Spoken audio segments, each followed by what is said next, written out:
Okay, so moving on to a couple more of these flower-ish stitches. Now I'm starting with what I think is pronounced Ghiordes stitch. I don't know. I think it's Greek. So this is kind of a tassel making stitch you can also use for the centres of flowers. So you start with your thread with no knot on the end, and you come in on the front and just stitch back.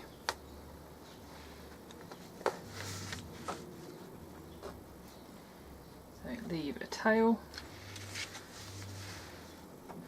like that, and then come forward one stitch and then back through your original hole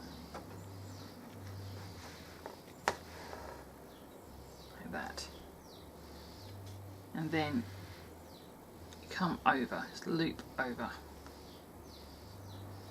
and then come back again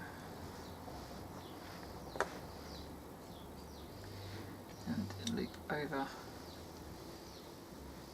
back through the original hole. Oop, got a knot here somewhere.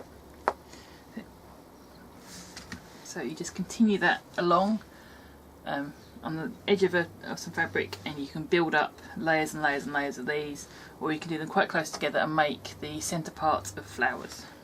So that's Ghiordes. Ghiordes? I don't know.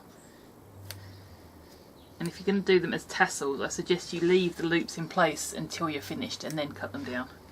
So that way there's less chance of them unravelling on their own.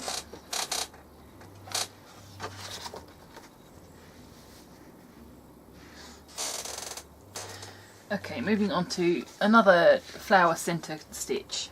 This is a pistil stitch, which is kind of the standard pistil stamen of a flower. So you start with your thread coming through normally the inside of the flower, the middle part of the flower.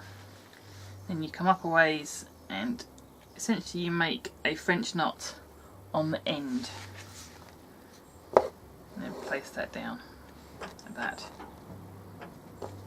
So again, as long as you want it, loop the thread around the needle a couple of times and then thread it through. So that's Ghiordes and pistil stitch.